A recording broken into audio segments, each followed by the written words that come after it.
Hey, welcome to the Color Up Podcast. And with us is a guest, and actually, I guess I can call you a friend of mine. We'll get into that a little bit later, but we have Brian from the Grand Sierra Resort here in Reno, Nevada. Now, he's currently the casino training manager, the poker room manager, and formerly table games manager. So he's got his fingers in everything over there and very knowledgeable about the behind the scenes. So hopefully we get into some behind the scenes, reveal the insider secrets from the man himself, and maybe bust some myths and just have some fun. So Brian, welcome to the show. We have with us Jim, but maybe just get us started with how you got in the casino industry. Like, what got you involved here? Uh, it was kind of funny. My brother, he was a computer engineer for the longest time, and jobs were not coming his way, so he decided to become a dealer uh, at the late age of 46. Whoa. And he got in, and he just talked about how much he loved it. And at the time, I was working room service, so I saw his paycheck, and I'm like, okay, I think I'll get into the casino business. I'll go, chuck some cards and whatnot. So I started at Harris Lake Tahoe as a dealer, worked my way into a supervisor position within my first couple of years. But I wasn't quite sure I wanted to be a casino anything. So I left for a little while and realized I really missed that paycheck.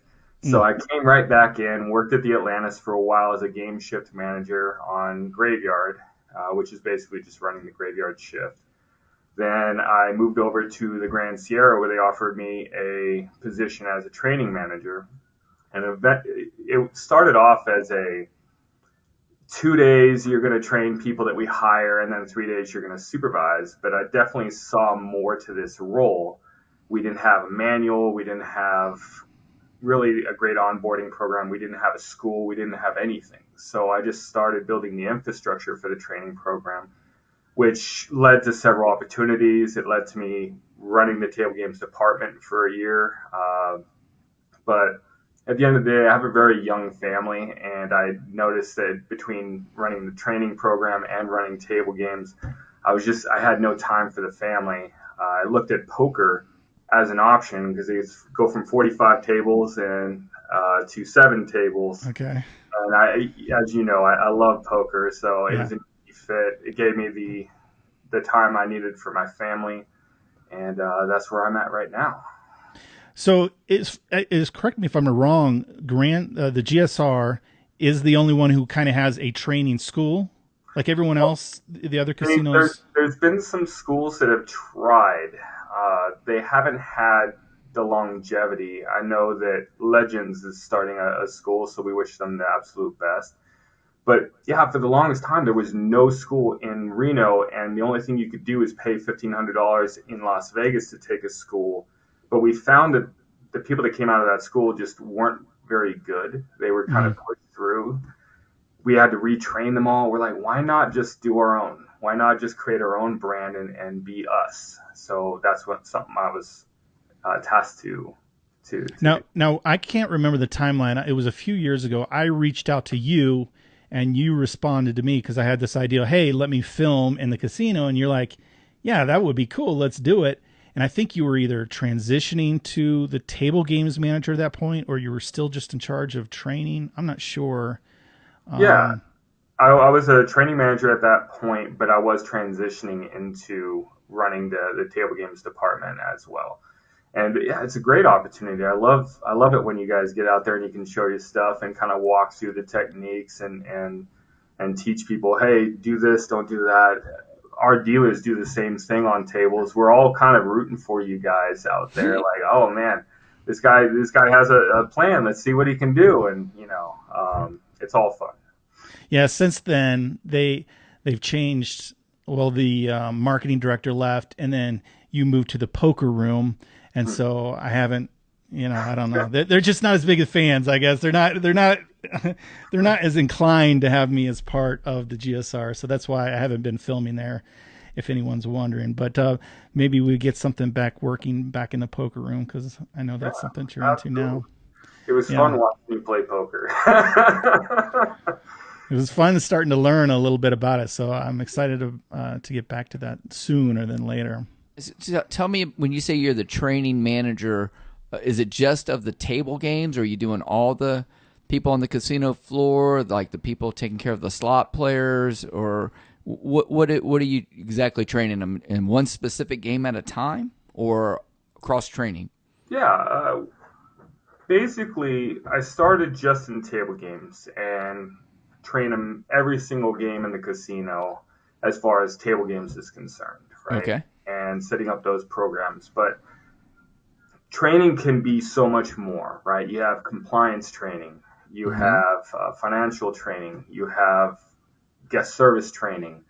All these kind of things end up being sat in front of me. Hey, can we develop a program for these things to teach people? And part of my pleasure is I like to develop managers within the company. And if anybody, it doesn't matter if you're a dealer or a supervisor or whatever, if you have the mindset that you want to be a manager someday, or CSM, or general manager, all that kind of stuff, I try to give you the tools to do that and kind of teach you how I grew up and the mindset you need to have for those things. But they've asked me to kind of look into slots this year. I haven't had time as I took over poker, but that's going to be on my docket for this year. I had to relearn poker in a whole different way because Okay. I've always thought it from a player standpoint, and then coming in and then running the room, you're like, wow, there's so much more that you just don't know about, you don't see. And then after that, I'm sure I'll be off to help other departments. Okay.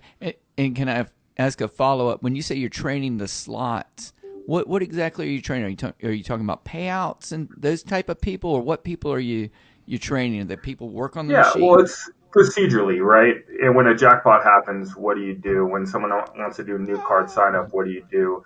The Mm-hmm. onboarding part of things is really important, and not a lot of companies spend a ton of time training people that get a new job. It's, hey, here's your benefit plan. Okay, go get to work. You're going to stand next to this person for 10 hours, and then you're on your own. And sometimes you don't even get that. Oh Especially when wow. I got here, it started off where I sat next to a supervisor for a day, and they're like, yeah, you got it. And I had my own section the next day, and I'm like, well, there's many questions I have, but sure, I can stand here and kind of learn on the fly. And we're just trying to develop a new way to where you're not just thrown to the wolves. You have systematically, you're going through a process to give you the best step forward. Okay. So my son is actually a dealer for the GSR. So he Yep. went through training underneath you, and it was I don't know 6 months. It was a long time, 6 months maybe, and Yeah. then which he learned all the games except for dice, and then that I guess you require them to be an employee for like a year or something.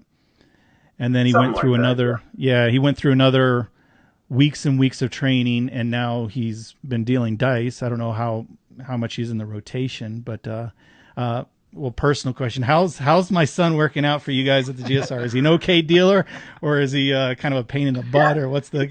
Yeah. He's funny, is what he is. He has a Okay, personality. He kind of took to it like a duck to water. It was really easy for him. He understood the terminology, and he got his hands right. And he had the right mind for it, which is helpful. Plus, it doesn't help that it doesn't hurt that he has a mathematical mind as well. The only yeah, thing I would say, and we're going to tease him until he figures it out, is his math keys on craps. He does okay. all the hard math, and we kept telling him, it's like, there's an easier way to do this, buddy. You don't have to do the hard math. And but He's he too doesn't have that. analytical, right? Yeah. That's That's that's why I right. recommend him. I'm like, hey, why don't you become a dealer? I think they get paid well, and just go to the GSR. They train you, and and I'm like, you got the. I know you're really good at math and stuff, and so yeah, you Yeah, said he took to it really well. But that's it's a great opportunity for anyone watching that has kids in college. It's a great opportunity because you can pretty much work 3 days and get paid for a full time schedule. And Wow. that's something that you don't get a lot of out there. I mean, you work at McDonald's, you get your $15 an hour or whatever, but this is a trade that you can either make a career or we can use as a stepping stone to whatever you eventually want to be. But having money in your pocket can't hurt you. Just to follow up, and I'm not sure if we're jumping the gun here a little bit, Jim, because I know this is a little bit later, but when we do talk about dealers, I get a lot of people, tipping's always a conversation, and I'm always like, generally dealers are minimum wage, a little bit above. They really rely on your tips, whether you like it or not. Maybe the GSR should pay them all a livable wage or whatever, but that's just not how the industry is. They're service workers and they rely on tips. Now, when I say that is the truth, right? Or am I off there? Is it how do dealers kind of make their income and rely on tips versus, or what are your thoughts on that as far as industry versus? Well, I think I don't want to get you in trouble, but that's okay. I think America's made a stand that they want you to have tip salaries, where other countries have decided they will put it into the wages. Until America decides it's going to be different, we're going to go to that tune. The dealers, they do live off of their tips for sure. It's a good trade-off, though, I would say, because it gives them, if they didn't, then I would imagine guest service would go down, right? It would just, there would be no reason to go above and beyond and help out. I just have to show up and I'm here. So having those exchanges, sometimes it's great for us because it's okay. They have incentive to be better, right? Mm-hmm. There's other things that we do to motivate, and I can go further into that, but tipping is just an exchange of thank you for the hand, thank you for treating me like a human. Thank you for showing me this game. Glad we had fun together. That's usually the exchange we're looking for. Now, I guess we could jump to we're talking table games. I know you said you spent a year in charge of the table games. Yeah. There's, obviously a lot involved, but if we kind of stick towards the tipping, I kind of want to get like behind the scenes and what your knowledge is, because I know a lot of people, they're worried about the outcome versus tipping. So they're like, well, if you don't tip, one, you're not going to get service, or if you don't tip, it relates into comps. I'm not sure exactly what I'm trying to say here. I know what you're saying. Yeah, I've heard it before. So, there's one thing I'll express is dealers have no more control over the dice or the cards or the roulette ball than you do, right? We have procedures in place. Take the top card off the deck, give it to the first player, and so on and so forth. The dice, we hand them off to you guys. You guys control them. Throw the dice to the end of the table. We have no control over that, right?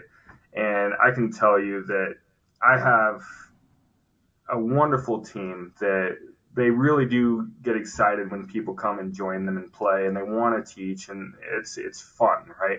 But yeah, there is a back and forth, right? They can't survive. Casinos wouldn't even be open if it wasn't a tipping industry, right? That's what drives people in. So it's like I said, it's a shake of the hand. It's a thank you. Same for a waiter who busts their butt for you. It's a thank you for being here and doing this, because I can't do it. I tell my wife all the time, every restaurant we go into, I'm like, man, I feel for these people, because I waited tables for about a year and a half, and I was horrible. I kept forgetting people, couldn't get their iced tea, nothing, right? And I felt so bad. I'm like, gosh, these are humans that I'm letting down, and you get out and you want to have fun, and it's like, I can't do that job, so here's some money, because thank you for doing it. I didn't have to cook tonight, and I'm sure it's the same exchange there. So dealers are really, I think craps players are maybe the most superstitious, but they're really incentivized for the player to win and have a good time. Yeah. Because of the tip situation, right? I mean, because people are like, well, no, they're changing, they're flipping the dice. Like, they just want me to lose. And that just doesn't make sense. No, it makes no sense, because people who are winning more typically tip more, has been my personal experience at the table. And everybody in that social aspect of the craps, everybody's happy, everybody's having a good time when they're winning. So yeah, I don't think it's that way. I think that every dealer, and this is my opinion as a player, I think every dealer wants the players to win. They want them to be successful. They want to see, okay, this period of time, the rebel forces win for a few minutes at the craps table, and they are able to share their wealth and appreciation. The other thing I was going to say as a player with tipping is, Brian, I think as we go along, it's a little different than the restaurant industry. I'm not expecting hey, my iced tea right now, that type of thing. I'm tipping as I go along. I think there's again with Jeremy with superstition. People are superstitious, and this is like entertainment money that we're coming there with. It's not like we're feeding our family or you're taking your girl out to dinner kind of thing. So I think the vibe is this: hey, we're all in this thing together, and the dealer's joking around with the players. It creates a good positive experience, that type of thing. So my thing might be a little bit different than some of the other people here. But then again, I don't have a kid working for a casino either. Right. And the other thing, as you were saying that, I was thinking about is just it's also gratitude for the amount of skill it takes to be a dealer. Yes. It takes years and years and years to perfect dealing. And, growing from school to, 10 years down the road, that's a lot of hands and a lot of training and a lot of just so you don't have to think about it. Right. And it's funny that when we talk about dice dealers and things, it's like it takes 2-3 years after you get out of school before you start being okay at it. Wow. Let alone good at it. Yeah. Just okay. You can handle most of the action, maybe not the high level action, but you can handle most of the action. And that's dedication to the craft. And most craft dealers absolutely love it. Right. And they love playing with you. They love being up and all that kind of stuff. It's just, it's part of the joy of being a dealer for sure. What are the worst tippers as far as segments, slot players, craps players, blackjack players? I've heard rumor, but I want to hear it from you. Is there a difference? Do certain type of players, baccarat players, whatever, who is the worst tippers and maybe who are the best tippers as far as table games players? It's hard to categorize because I don't want to put everybody in one box. Okay. Typically the games with the lowest house advantage or the house edge or whatever we want to call it, those are the ones with the lower tipping pool, right? The ones that are where you have the big payouts and all that kind of stuff. That's usually where your better tippers might be. So because we're thinking we're doing this professionally, we got a low house edge. We don't want to tip and cut into our winning. We're really trying to make a living at this, right? They're, or something. They're milking it as long as they can to get their little, to get the dollar here, dollar there. And those games typically, right, it's a grind. Interesting. But the more exciting games are usually the better ones. Interesting. Okay. So if dealers are incentivized to provide good service and help you win, they'd love for you to win and have a good time. As we go up the scale to management, you're in charge of these guys. You're in charge of making sure you're profitable. Mm-hmm. Where do you fit in that? I mean, do you want players to lose and win, a mix, or do you get pressure from above? Like, we've had a slow month. We need more. Like, where do you fit into this as far as, because you're not super incentivized that everyone wins. I mean, or does the math take care of itself, or just kind of explain that from the manager's point of view, being in charge there? Honestly, I'm a mathematical guy, right? And we were talking about this earlier, but the casino is going to make its money, all right? The casino, it was built to make money, right? Every game, the casino gets its piece no matter what. Over time, it's going to happen. I don't have to stress out one day or, even a bad month. I don't have to stress it out. And that's one thing about this casino that I do enjoy is my uppers don't stress the money. Was the guest service good? Was the game protected? Are the dealers doing what their job is, right?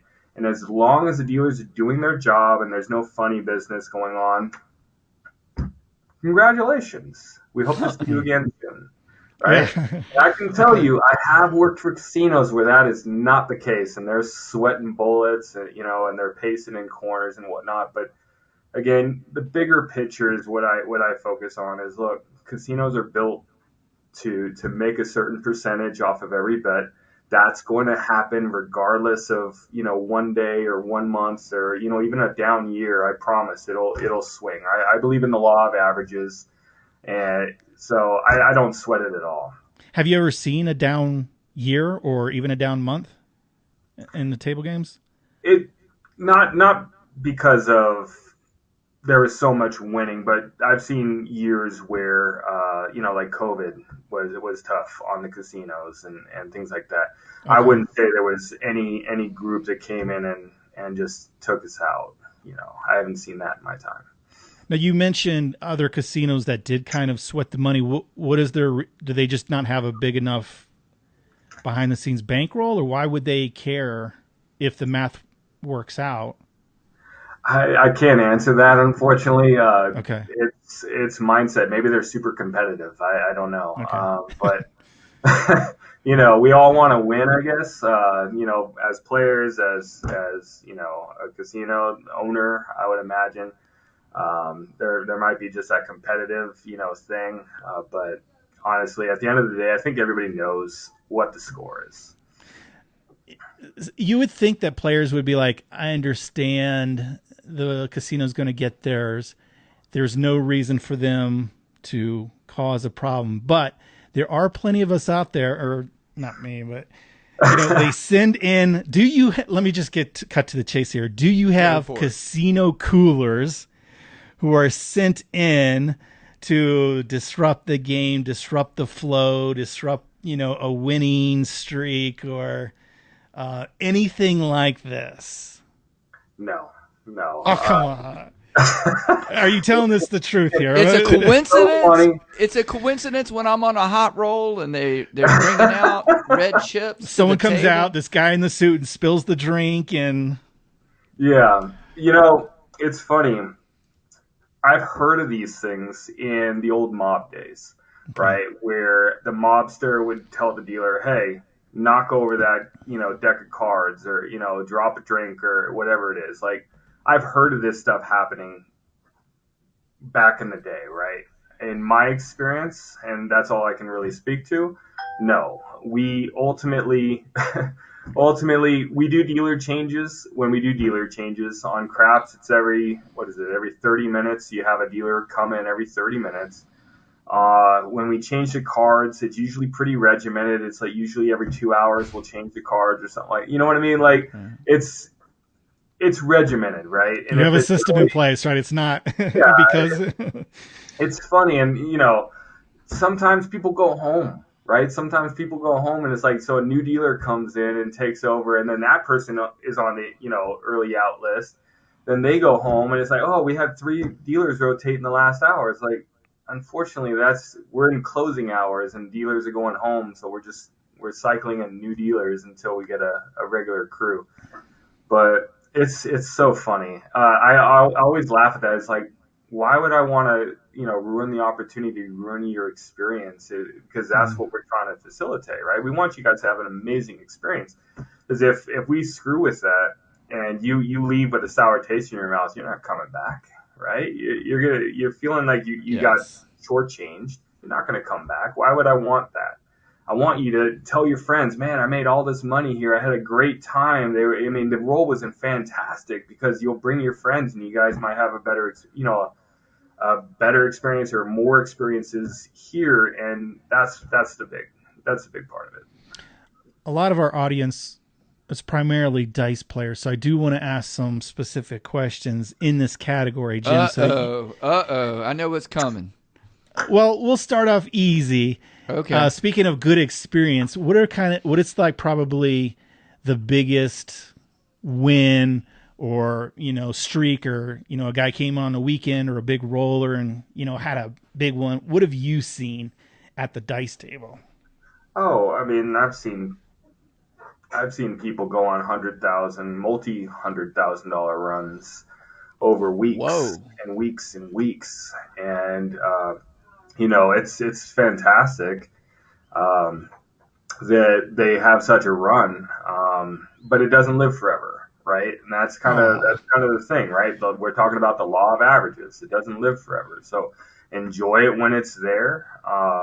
But yeah, I mean, I've hundreds of thousands of dollars people have won, and it's really kind of fun to see. And then on my end, right, when that happens, to kind of clue you guys in, is I get calls like, okay, what's happening on this game that would allow this person to win hundreds of thousands of dollars? And I go in and I look at our training procedures, and are they following procedure? Is there anything that we're doing that would give an advantage to a guest, right? And so game security. right, game security. Yeah. Let the owner know that it was a fair game, and that's all he cares about. Was this a fair game? And I'll watch the tape, and 99 out of 100, it was a fair game. And if that 1% happens, it's usually the player taking small edges, but it's never been anything that I'd be like, we're going to have to do something about that. It's. So he's won $300,000 over a few months. He or but she. He's coming back. He's coming back, though, right? He's coming back to your casino because he had a great time and he won all this money there. That's his lucky casino. Yeah. What happens after that? Life. Yeah. You mean he goes on a bad streak and loses $300,000 in one night, or is it he just slowly bleeds it back over the next 2 years? Or law of averages, right? Like, we're gonna hold a percentage. The more, the longer you play, that percentage takes hold, right? So that's the nature of the beast, right? Okay. I don't look at their bank accounts. I have no idea if they give it all back or a portion of it back or whatever it is. They could be very profitable for a couple of years or whatever it is. I don't look beyond the the today, and sometimes I'll look at the month and say, okay, what's going on? But really my focus is, are we doing a fair game, right? Is this a clean above board game? So if they hung on to some money, good for them, but yeah. So do you think, or have you observed in your mind with, you say life happens, do you think there are professional gamblers, at least in your casino, that are coming, advantage players, or probably making a living that you see in, and, you can estimate they're probably taking more than they're giving us back? Do you think that's a thing? Yeah, I believe that there's people out there that are very smart and try to find an advantage to the game. Whether or not it's truly profitable, I can't tell you. I can tell you it's very difficult. No matter what system you run, it's very difficult over time to use an advantage, because we're constantly adapting. As our players adapt, we adapt with them. And that's where you see procedure changes and things like that. It's like, hey, we're left open. We're seeing that this is happening more and more often. That is not fair. So these are the procedures that we have to, for fairness sake, to protect ourselves, right? And since the beginning of time, when money comes into play, there's someone that's trying to take it, whether it's fair or not. They're trying to take that money, and they believe that the casino's job is to stop them, right? Whether it's illegal or not. And that's what we have to do. So I understand people trying to take advantage of, you're trying to see whole cards, or you're doing whatever. But if the game is secure, is there any way to be a professional in table games? I understand. I mean, there's obviously professional poker players. Well, yeah. I mean, you have your card counters and things like that. But again, it's so difficult to, one, be a good card counter, and then two, to be profitable. Because even if you count cards, you're not assured to win, right? But if you get caught, you're blacklisted and you can't visit any casinos. And we talk to each other, right? So if you're caught at one casino, all the casinos know, network, right? And if you're labeled as an advantage player and we catch you, all the casinos know. And then all of a sudden, all that work you put into it, it goes out the door, right? So that's just the nature of the beast. Is casinos, even though we compete against each other, we also have each other's backs when it comes to advantage play. How often does this take place that you had to back off or tell a player or trespass a player. I'm not sure if there's different levels to that of people. It's primarily blackjack players, right? Have you ever trespassed anyone for dice controlling or anything on the dice table? Yeah, you have. Absolutely, yeah. What was the situation there? Well, I can't get into too much detail, but just they were sliding dice. There's distraction techniques, things like that. So not fair. That's cheating, right? Yeah, that's cheating. That's I just meant that's playing the regular game. Is there anyone that you're trespassing for purposes of not cheating, just playing the game? No. If you're playing a square game, I can't imagine there's been a moment. You don't have any problem with anyone. Are you guys afraid sliding? Are you guys afraid of any particular toss? Anything like that? Well, most casinos they have two major rules when it comes to throwing the dice, right? One, try to hit the back wall, right? And that's just so the dice have a randomizer when they hit the back wall. If it's sliding to the wall, then it's a no roll, right? And that's kind of something we have to very much watch. Then the other is it going above the dealer's head, right? And that's now my sig man is looking up, which now people can take advantage of that because my eyes aren't where they need to be, right? But if you keep them below my eye level, then it's a good roll, right? So back of the table, below the dealer's nose, okay? When you short roll, again, people can take advantage. They get very, very good. I have seen many a film on people throwing techniques and things like that. And you can get very good, even with one dice tumbling, you can get very accurate. So we have to watch for that stuff. And that's why we coach our guests, like, please make sure you hit the back ball. Please make sure you do this. That way, there's no way we can accuse you of advantage play. Does that make sense? Mm-hmm. So one short roll would not necessarily qualify you as trying to be an advantage player. No. You're talking about somebody's consistently doing it over a session, that type of thing. Yeah, right. We give everybody a chance, right? Like it's not meant to be fire and brimstone. It's like, hey, if you could please, right? And we might give you more than one chance. Just please. But at a certain point, we make a business decision. Okay. So as long as they're not cheating, you've never trespassed a dice controller, and you don't have any problem with dice controllers or setters or anything like that. If you're talking about the ones that they set the dice and then they rub their hand and they take a smoke break and then they come back and they start high-fiving each other and then they pick up the dice and throw them. Yeah, I have a problem with those. But if you square your dice up and you want a certain number on top and that you want to get your hand right, whatever. Usually we give you about a minute to throw the dice. If you can get your ritual done in that time, you won't have any problems, right? Now, are these the people winning the hundreds of thousands of dollars? No, not usually. Okay. Okay. I don't mean to pick on. Okay, so blackjack people. I mean, how often are you seeing like a professional or an advantage player coming in and you're like, hey, we see him on film, or hey, I guess your dealers are counters as well as security. So how often is this happening? Like once a month? You're like, we got to get this guy out of here. Or is it like once a year? Like how often are people still in there trying to, win at, I can't give you times, but I can say fairly regularly we have people that come in and try this. Yeah. It's pretty consistent across all casinos. Like I said, where there's money, there's going to be people trying to get it. Right? Yeah, makes sense. Our job is to make sure that the game is as fair as possible. Can I ask you a question? And this is more casino related, and I know it would never happen at GSR, but have you heard of people like taking people in the back and putting their head in a vice, that type of thing, or is that more old Vegas style? That's more Will Ferrell than anything, but no, it doesn't happen. I mean, like I said, mob days, absolutely, but nowadays, no. Modern era, no. Okay. Yeah. Speaking of to ask.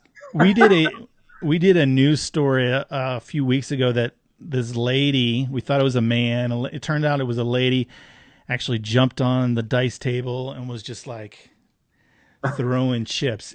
In your time working, what's kind of like the craziest or kind of funniest thing you've kind of encountered, the extra inebriated person or whatever the situation is? What kind of, I'm sure you've had some stories, right? Yeah, but I don't want to embarrass anybody, especially Okay. if it's so frequent here. So I unfortunately won't be able to answer that one. Okay. There's So a some regular may have funny had stuff, a but funny story. Okay. Okay. yeah.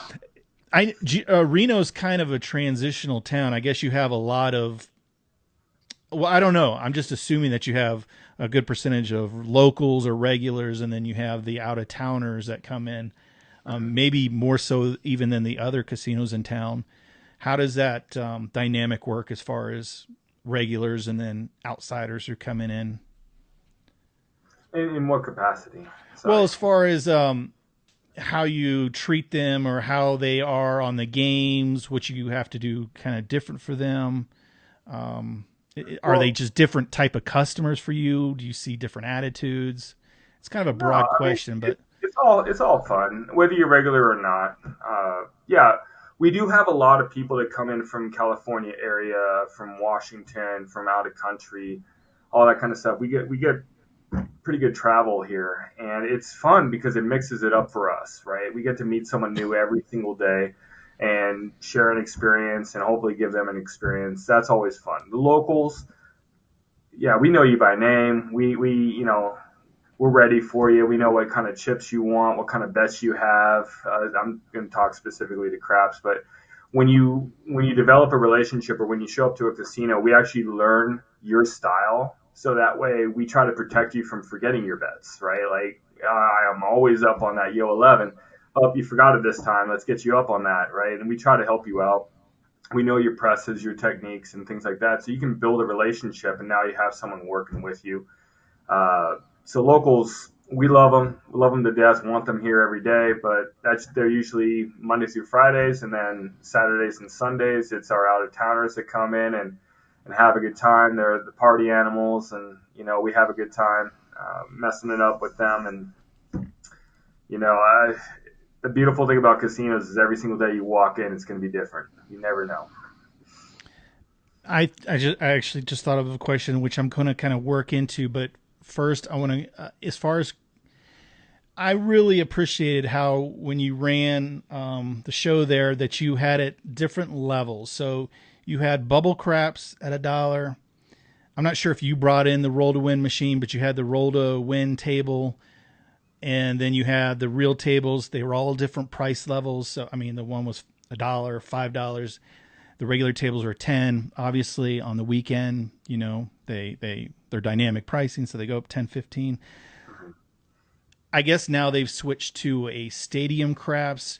Are you as a manager, were you allowed to make those decisions? Hey, let's bring in this game. Let's try this.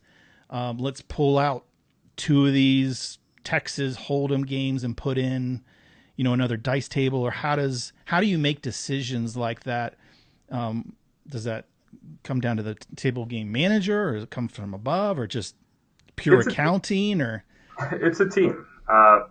We'll look at the financial part of things to see if this is a successful game from that aspect. But really, it's about the experience, the player experience, right? The reason why we went from the not roll to win, Aruze gaming table to the stadium from Interblock was the experience, right? So with the inner block, the player gets to stand up in the middle of the table, and they have a whole layout just to themselves, and they throw the dice down, and everybody at the stadium is watching them throw the dice. So it's like you're in a professional sport, and you got the lights The on arena. you. You can still Yeah. do your bets there, but everybody's just kind of there to cheer for you. They can see you and notice you, right?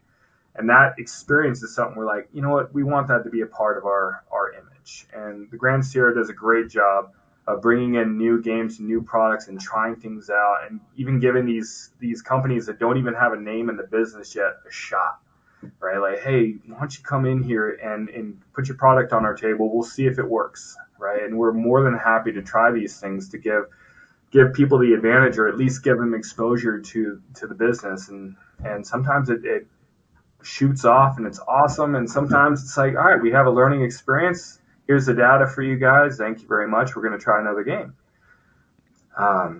But it kind of comes from multiple levels, right? Usually my director or my GM will be like, hey, how's this game performing? We'll talk about it for a couple months. There's this new game on the market. Have you guys looked into this? Is this something that we think our players would enjoy? If yes, then we go and start negotiating and seeing if we can bring that in, and we'll give it a trial, and if it works, it's awesome, and if it doesn't, we just move on. No, just thank you for your time, and we're Yeah, good to I'm not currently sure what's on the tables, the dice tables now, but I know I've seen the repeater, the all tall small in the past. I'm not sure if you've had the fire, but those are things you just bring in, try out, and Yeah, we our guests love side bets. It's incredible, and we offer quite a few. So everybody has their maker's choice, so to speak. Right now, we're doing the all tall small on okay, our belt games, and then we have the interblock game, and we still have our bubble craps, and we're looking at building the stadium presence as well. Might have a new stadium for roulette. Might have a new stadium for blackjack and baccarat. I mean, with that our dealer functioned, dealer dealt games, but it's still electronic. It's kind of a fun hybrid, but I feel that dealers are important because they bring the juice, right? They yeah. bring the noise and like get people amped up and let's play, let's get rowdy, let's have some fun, and you just can't get that from a slot machine. But that's a whole different conversation about psychology. Table minimums. How do you guys go decide we're $10? 5 people walked up, and now I think you guys. I don't know that I've ever seen a $50 table, but it's a holiday weekend, and there's 2 tables at 25 now. How do you guys decide that, or how does that play in, or? It's two-pronged, right? Usually what we try to do is when your tables are full, that means no players can get on them, correct? Right. And that's an experience that people don't like. It's you didn't have enough this, you didn't have enough that. So if we made every single table $5, the players on it would be very happy, but then everybody standing behind them would be like, I'll play at 10, I'll play at 15, I just want to play, right? So the busier it gets, the prices rise to make sure that there's usually one seat available somewhere, right? And that's kind of what we do is like we look at it. Carnival games will pretty much be fixed, right? On weekends they're about $10, $5 to $10 depending. On blackjack it can be 10 to 15 depending, right? It just how busy are we? When it's really busy, New Year's Eve, and people are here, it can be as high as 25. But again, it's you're here, and we want available seating for everybody, and that's usually we don't want everybody to be walking around because we put it way too low. There's kind of like an experience part of it. Now, obviously, the more you put on there, the more profitable it is for the casino. I won't shy away from that, but there's other things that are at play as well. Hey, can I ask a question? And it kind of goes back to this a little bit, and I just thought of it. The player's card and the player's experience. Mm-hmm. I know there are some craps players, like maybe Jeremy, for example. I think he hasn't been always a big fan of playing with the player's card. My experience has been as a relatively newbie to craps in the last 6 years or so, is that I get tremendous offers. I've been to your casino one time. I played with Jeremy a couple years ago. We went to Reno, and then we went to Tahoe, and then back to Reno. And I've got incredible offers from you guys. When we ate, the food was there. I truly believe out of the casinos that are there that it was a flagship. Talk a little bit how you connect with your customers and keep them coming back. And even though I didn't get out there this past year, right before we went on, I got another email from you guys with a great offer. And it was a chef, Jeremy. I think there's a big chef that's there. Talk a little bit about those players' card and how players maybe can make a better experience for them by sharing some info with you guys. Yeah, sure. The Infinity Rewards program that we run is really, it helps us in the fact that we can see what your favorite things are, what restaurants you go to, what games you play on. Do we have enough of that offering? Those kind of things. Like we get information that ultimately we use to create a better experience. On your side, it's kind of something for nothing. We don't give you phone calls, but we ask for a phone number that has an identifier. Call it like your identification number, so to speak. And then we have an email address in case you want to get promotions. That's kind of where we might send, and of course, everything you can opt out of, but that's where we might send your, free room offers, or, hey, there's 25 off the buffet, or we have concert tickets, or whatever it is, right? Mm-hmm. The more you play with us, the more you can earn. And that's the important thing is if we're talking about you want to make extra money off the casino, or you play enough and you have a theory and you get rewarded for your play. If you're playing in slots, for every dollar you put in, you get 1 point, right? And those points can add up to whatever you need, right? Up to rooms, you can comp meals, spa treatments, anything, right? And then in table games, it's how much you bet and how long you play, and they do theoretical points, so to speak. Mm-hmm. It all puts you into a grade. And in poker, for every hour you play, you get $2 in comps, and those comps again can be used for food, or if you play 8-hour day, you basically comped your meal, right? And that's kind of what we give back, and the price of everything in the casino is built into that. So why would you not take advantage of it? Does that make sense? Okay. As far as calculation, so the slot machine's easy. It's all just numbers. It's it's just a counting machine, right? Mm-hmm. But when it comes to dice, I know you said it's time and then like average bet that you got to estimate, but there's players like me who are like, I'm running this system. I'm got 120 on the table, and next minute I got $20 on the table, and we're kind of all around. How do you calculate or estimate those? Because, some people are like, I get rated well. Some people are like, I don't get rated, at all, or kind of in between, because there isn't, it's not a machine. How do you guys do the best you can as far as estimating for comps there? Yeah, there's definitely a human element when it comes to table games. Well, speaking on craps, usually whatever you have bet by your third roll, that's what your average is. Just for anyone out there. In this casino, we take your odds as average, which is not normal. Wow, that's huge for a player like me. Yeah, that's totally. Every place I've gone to says, oh, they don't count the odds towards your play, but you guys actually do. Yep, you bet it. So we'll do that. But yeah, up to your third roll. And then because, obviously in craps, people are going to press and press and press and press and press. But theoretically, if you weren't on that roll, this is what you would be, right? And we'll update it. If for a while there, you're like, oh, yeah, my average is here. We'll be like, yeah, you're right. And we'll go there, right? And we have calculations in our system where we can put in an average here, and maybe you get to here, so maybe you're 100 here, and then you get to 500 on average. And the program will say, well, how long were they at 100? How long were they at 500? There's your average, right? It'll mathematically find the median. And Brian, how about as a player, who should I talk to about that? I know we have the Boxman, we have the two dealers, and there's usually like somebody who's kind of roving, and they'll come in and they'll put the numbers into the box. Is that the person we need to talk to, or should we mention it to the dealer and then the dealer will mention it to the appropriate people? What's the process for a player like me? What should I do? On craps, talk to the Boxman, and he will let you know. You can always ask, what's my average right now? And he can let you know what he has you at.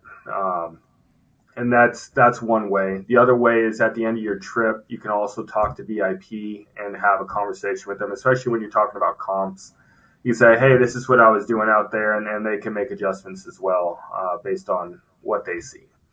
Okay. So there's two ways, but typically I start with the person in front of me, whoever's the supervisor in front of me, right? Okay. That's the person I'm going to talk to. The old story goes, the trick is buying for $5,000, even though I only have intentions of playing at $500. Is there anything to a buy-in amount? Nope, nothing other than IRS. So we get that a lot where you buy in for 5,000 and then you play for 100. Well, you're getting tracked on what was your average bet and how long did you Okay. play? All that other stuff is superfluous. So there's nothing we can do to kind of game the system. No, we can see it too. Like we can see how much you bought in and how much you cashed out. So we know the offset. It's pretty apparent. Is people pocket chips and stuff like that. I guess you guys are trained to keep track of like bigger chips, black chips, and that sort of thing. That's completely legal to do that, right? Absolutely. I don't have to cash in, but how do you kind of you do keep an eye on that, and how does that play into it? Because if, like I said, you bought them for 5,000, I'm only playing for 200, and then when I color up, I only gave you 1,000, so I'm trying to tell you, hey, I lost 4,000 here for better comps. Yeah. How do you guys see that or judge that? I mean, at the end of the day, you bought in for a certain amount. We had a certain amount of chips in front of us. Whatever the offset is what you took, right? And that's kind of, we have this down to a science. So even if you have 18 players, we know what you bought in, we know what you took. We can look at our tray and get pretty close. I mean, within $25, we can get pretty dang close to what you're having in your pocket. Yeah. That's incredible. That's pretty impressive, actually. I didn't know it was that specific. I know we've been talking about a lot about dice and stuff because we're dice players, but you are now the poker room manager, and you helped me get my start in poker. You gave me some tips. You gave me a book, and I know you're passionate about the game. Yeah. So you decided to make that move for family purposes, but how has that transition been from table games to now poker room? It's been something else. I definitely had the hubris believing that the things that work in table games can still work in poker. And to an extent, sure, but it's a whole different beast. It's a whole different psychology. There's a difference between the players on day shift and a difference between the players on swing. And what everybody wants is different. The promotions we throw need to be able to make different groups excited, and you really have to. It's a lot of labor of love, right, to get people to come to the room. And you played in our room. It's one of those ones where personally I feel that hasn't had enough exposure for several years. And when I came in, I came in knowing this is what we need to do. We need to get new tables. We need to get new chairs. We need to get, charging cords for the players. We need to have better promotions, and we need to work on that experience, right? When a guest walks in the door, they should be welcome. Hey, welcome to the poker room. And when they leave, it's like, thank you so much for playing. Because I walk around town and they're relatively indifferent about whether we walk in or walk out of the room. And it's like, that's not the experience I want. I want you guys to feel like welcome. We only have 7 tables. I'm sure we can give you some great guest service and, really care about your experience, because at the end of the day, you're by yourself in the poker and you're playing everybody else. I mean, we can't root for them. That's got to be a different vibe. But it has to be a different vibe running a poker room versus a craps table. Craps table, we're all united. We're all on the same team. And then as far as your training and the people too, because I imagine there's a lot of personalities and I'm a non-poker player. How does the casino? I know they probably have a buy-in or whatever, but typically, if I'm winning, somebody else is losing. Correct? Yeah. In poker. Yeah. So absolutely. How does the model work around the poker table like that? Does the casino? Does everybody have to tip the dealer, or is there a fee built in on that, or how does that work? Well, the poker room functions off a rake. And that means a percentage of the pot will go to the house for having the game open, the lights on, and the dealer to deal the game. Okay, I didn't know that. Yeah, that's all it is for poker is, hey, a percentage of the pot. Now we cap it, right? So we cap ours at $5, or it's 10% of the pot up to $5, right? And that's the most we'll take, no matter if it's $1,000 pot or $50 pot, right? Wow. That's how the casino keeps its lights on, right? It really is more about the player experience, right? And again, you sit down at a table, it's you against 9 other players or 8 other players, depending on the type of game. And it is different because in table games, we can root for you openly and we're like, yeah, that was awesome. But in poker, even if you made a good play, the dealer's got to be like, all right, next hand. We can't even talk about it. We can't even, do that because then other players will feel like, oh, they're in on it together. Collusion, Yeah, and that's not what we're trying to do. But we can, like I said, we can welcome you to our table. We can say thank you for playing and be genuine. And the promotions we're trying to throw, it's about excitement. Giving you more for your buck, right? More bang for your buck, and you can buy in for 100 and walk out with thousands, or you walk out with a good story. Everybody has that bad beat story, but but usually the stories in poker are pretty entertaining for sure.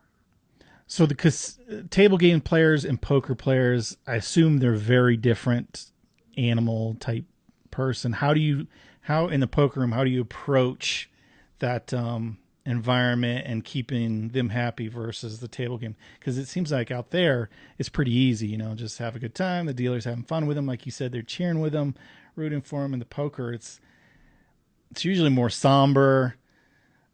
I don't know. It's just a whole vibe. Like Jim mentioned earlier, it's a vibe thing. So how do you cultivate a good experience under those conditions with that different crowd? Well, poker is pretty simple in that if you can get them their cards and not make too many mistakes, most players are happy.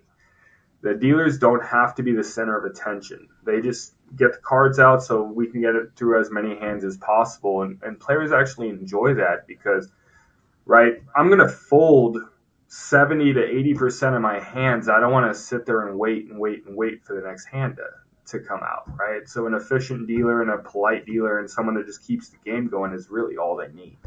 They kind of entertain themselves. They have movies on their phones and music that they listen to. They got their favorite sports up, or that's incredible that you guys allow them to do that. I had no idea, because if I pull a phone out at a craps table anywhere across the country, put that phone away. He's got an earbud in, or whatever. But you let them have their phones and everything out, huh? Yeah, as long as it's not distracting from the game. Like if you're so focused on your movie that you forget that it's your turn, and we're like, hey, come on, let's go. Right. Then we might make you put it in your pocket. But yeah, it's you're not against the house, right? You're against other players. So you're only distracting you're only it's your time, right? Okay. So what is the difference between the table game and the poker room where the phone's allowed and the phone's not allowed? How is the security any different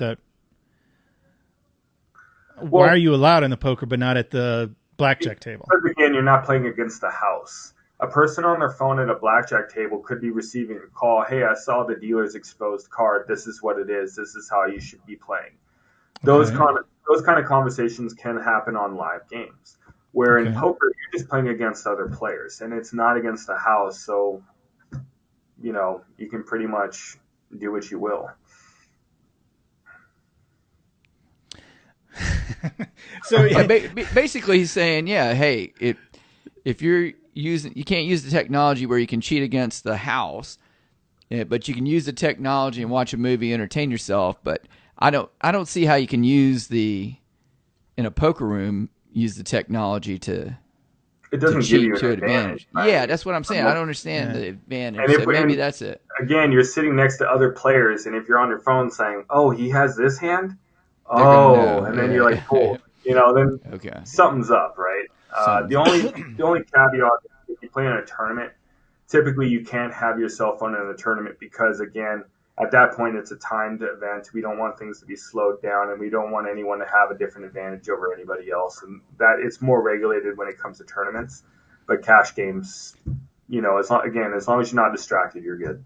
And as a novice, just watching it on TV, how long do you let them decide to stare and look at the person and, and they're got their shades on and they're trying not to, with their tail, how long do you let them, stare them down and all that stuff and mess with the chips? Usually it depends on the table. The players at the table can call time. If they're, in the hand, they can call time and say, okay, you need to make a decision. And then from that point, you have 1 minute runoff time to Okay. make a decision. But I mean, 4 minutes. It can. That long? Okay. Sometimes you just really need to go into the tank and figure out what's going on and what's ahead of you and how do you want to handle it.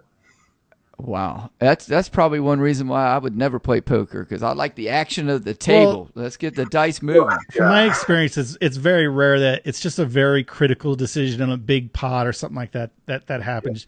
But normally the table does do a pretty good job of policing itself. And like, if you're taking too long, the other players will be like, they kind of get on to the one guy or whatever. Okay. A little peer pressure. Yeah, a little peer pressure. And also, it depends on the game, right? If we're talking 3-6 limit, there is no wait time. It's just call fold, and that's how that game runs. When you're 1-2, there's a little bit of thinking, but still, it's pretty fast. When you start to get to those 5-10, 10-20s, those kind of ranges, that's where they should be thinking more, because they're playing for thousands of dollars, right? Tens of thousands sometimes. What is your vision for the poker room? How do you take it from where it's at to moving it forward to becoming, the room in town? Or, I don't know what goals you have for it, but, it's always better to have excitement and more people in there, right? Yeah. What do you see there at the GSR, and what you want to do or accomplish or trying to do? Or that's a great question, and honestly, my brother and I, Ken, who got me into casino business, we used to play poker together, and that's actually how we connected. He was my oldest brother. I'm the youngest of 7, and we connected over poker. And he passed a couple years ago, and we still have that connection through poker. And I brought, when I took over the room, it was kind of personal for me, because I just want the room to be like poker player friendly. Just come in and have a good time. They make money off the rake. That's how the casinos run, and it doesn't really matter. It's like, are you having fun? Are the promotions engaging? Do you feel like you can win more money? And we're building it to where it's like, yeah, you may have this $20 hand, but you can still get paid $500 or $2,000 for that hand, because it's a bonus hand, right? We just like tell the tale, tell how you were lucky, and how did you play that hand, and we just enjoy talking poker in the room. You can come in and anytime and say, I would love to start this game, and I'm like, all right, if you can get me 5 players, 6 players, I'll work with you, and we'll get that game started, and just poker at its finest. If it's nothing more than that, I'd be happy. Interesting. Is there any, I want to kind of get to some quick maybe or lighthearted things. Is there a game that you've developed in your mind that needs to be out there on the floor? I've had a couple in my mind, but my full respect goes out to the people that make games. It is not easy. You go through so many different things, not just from gaming, just the mathematics, and then you got to go and you have to sell the game to people, and some people may not get it right away, and it's difficult. And even when you're highly successful, doesn't mean you're going to be profitable. It's very difficult nowadays to create a game and get it up and running and make money off of it. So you're a player sometimes, not at the GSR, I guess, right? It's not allowed. Or yeah. What do you personally play nowadays? Mostly poker. I will play slots, like video poker and Keno, just because when I want to turn my brain off, I've had a long week. Sit there with my beer, just click away at the Keno or the video poker, and that's fine. But usually I'll play no limit hold'em. Sometimes I'll play limit if I, again, just want to turn my brain off and see the river. But yeah, it's fun. I love the competitiveness of it. I love walking up to a table and not knowing who any of these people are, and then putting them all in little boxes of this is how I think they are. And I like being right when someone, before they turn over their cards, I'm like, you have this. And it's entertainment at its finest for me. I was going to ask you about superstitions, but as a poker player, there's probably not a lot involved, because usually superstition is more, table game based, so you're not worried about. I was going to ask you, but Both. It's kind of both. There's I some. don't have. So I'm like, not. what would be it? There's people that they set up their chips a very specific way, or they will always play these two cards regardless of what bet's in front of them because they won the one time with Okay. it. They want to tell that story again. There's things like that. And even the card toppers are emblems of luck, so to speak. And there's it's a different crowd, but it's still there. It's not as superstitious as I would say as craps can be, but it can be pretty superstitious. So do you have any? Is there two cards that you always play? You play the Jack 4 every time. He's not going to let that out right now. Yeah, I guess you can't let us. I can because you would still have to put me on the hand. That's true. Jack 9 offsuit's my favorite hand. Jack 9 I don't know offsuit, why. I don't know why it is, but I do have the discipline to get away from it. It's just that's the hand. I'm like, I really want to see a flop with this one. So it's connected a little bit, but not even a suited, huh? It's unsuited. Yeah. Huh? I don't know what happened. I think I was playing 6-12 limit, and I just pulled a big pot at a young age. I'm like, this is my hand from now on. But that's just, it is what it is. Hey, let me ask you a question on a training question, and I looked at the little list here.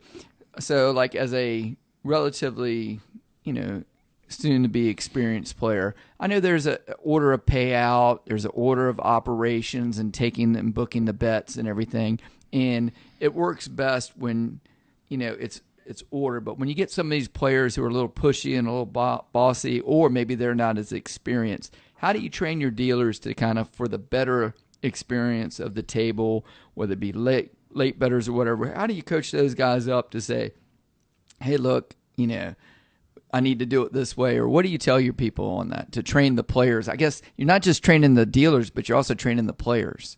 Yeah. Well, the first thing you need is empathy, right? And that's put yourself in those shoes. If you were trying to make that bet, what would you want to hear? How would you want to be coached? Late bettors, usually they're guessing what the next dice is going to be. They're like, I just got this feeling it's going to be U11. Give me a U11, whatever it is. And we try to work with you, but get your late bets in early is what we always kind of try to say. It's just try to, think through what do you want to have. And if you're going to be up a lot, we'll remember it and we'll tell you, hey, make sure you get this in and whatnot.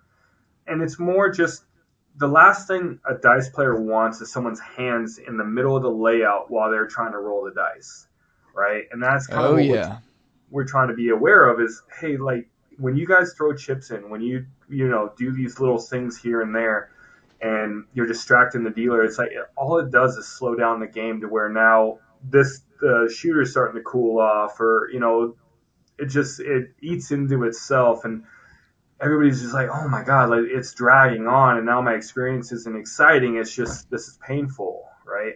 Mm-hmm. We just try to teach people, hey, it's okay to do what you're doing. We want you to bet. We want you to have a good time, but just think about it. Think about it before when the dice are pulled in the middle. That's your time to get those proposition bets in, and then. Do you want to rate? Do you want to press? Do you want to, take it down? Whatever it is, like do it then. But once the dice are out, just consider it over, right? Just consider it over. Let give the nod to the shooter and let them do what they're going to do, because you don't want to distract them. And I know from personal experience, I love it when you've got an experienced dealer and they do the same people in the same order and they go around the table, and then, like I said, with the payouts or whatever, everything's consistent, and they pay the come bettors first, and then they'll do the place bettors, that type of thing. So training, I think, is a huge thing, and I agree with you. I have so much empathy for the dealer sometimes, and I know you guys teach them tricks with the colors. Each check gets its mate or whatever, the green and the red, and all the little cheats that you guys use, so you don't have to calculate it. But I'm just amazed at like how many dealers would you say? What percentage of dealers would know, like if you're laying all the different. A lot of people know the light side of the table, but the dark side and figuring out these payouts going backwards and everything. What percentage of dealers would you say are like super comfortable with that? All of our dealers are very comfortable with it. Awesome. The only ones that maybe is slower are the ones that aren't on the game regularly or just came out of school. But everybody has it down, right? And a lot of it is we teach keys. Like, hey, think of it this way, turn your mind this way. It's the inverse, right? So how would you do this on the opposite side? We have ways that we get to these problems really quickly, and Okay. it's actually really fun. A lot of our dealers love the challenge, and that's kind of one of the things is you can make complicated bets, and we'll tell you, hey, this isn't in your best interest because you're not getting true odds, you're not getting the full payout, right? You're going to lose that 50% Mm-hmm. edge or whatever it is. We'll let you know that stuff, but if you want to bet it, we'll book it, and we don't mind doing the math. It's pretty fun. But the more common bets, and this is kind of a tip, is the more common bets you make, the more assured you can be that you're going to get the right payout, right? Right. And that's kind of the thing is we always have two dealers that are confirming the payout, but there's a human element to everything, right? And that's kind of where you can get kind of creative with your bets, but the more creative or the more challenging the bet. Just I would recommend having a seasoned dealer to make sure you're getting your proper payouts. So I guess Okay. that's the benefit of having your own school there and own training is they're not going out until you think they're ready. I Yeah, guess. yeah. Crop school is 12 weeks, and that's I mean just bam, bam, bam, bam, bam, get it done, and working through all the mathematics of it, and James Borland, who's my second hand, you met, he absolutely loves craps, and he hammers them, as your son can attest. He hammers it home. Like, hey, let's do a busy game and let's do some weird bets and do some funky things, and he works those kind of kinks out to where they're even if they go onto a live game, they've already been prepped for these kind of Oh. anomalies, and the mistakes happen less and less, right? So we work on it quite a bit, but again, for your security, I just recommend always, if you can do the right units, it'll make your life a lot easier. So you're obviously in increments of $6 on the 6 and 8, that kind of stuff. What other tips would you give for somebody who's listening or watching on this podcast? What other tips would you give to new players just coming up and to make their experience better at the craps table or whatever game that you're talking about, poker or whatever? Yeah, honestly, if you're new, just let the dealer know, right? That's the simplest thing I can say is, hey, I'm new to this, I really want to learn. And the dealers are all trained to teach you how to play. And we'll start simple with like pass line and odds. We might talk about place bets when you start getting comfortable with the flow of the game.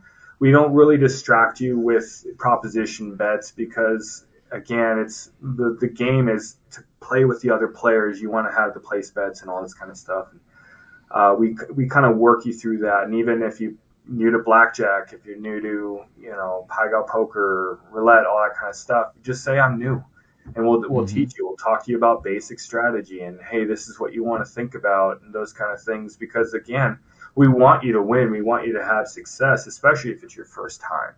The other thing I would say is if you're going to learn, I recommend day shift or a slower shift because the dealer will have time to sit down and actually walk you through methodically. You might even have a whole side of the craps table to yourself where they can just sit there and, all right, this is your bet and this is, how you're going to place your odds and these are the correct Mm-hmm. units and think about this and these are some strategies and they'll be able to talk you through. If you come in on the weekend and it's busy, they can give you quick tips, but really They're their hands are working. moving. They're Yeah. trying to get everybody going.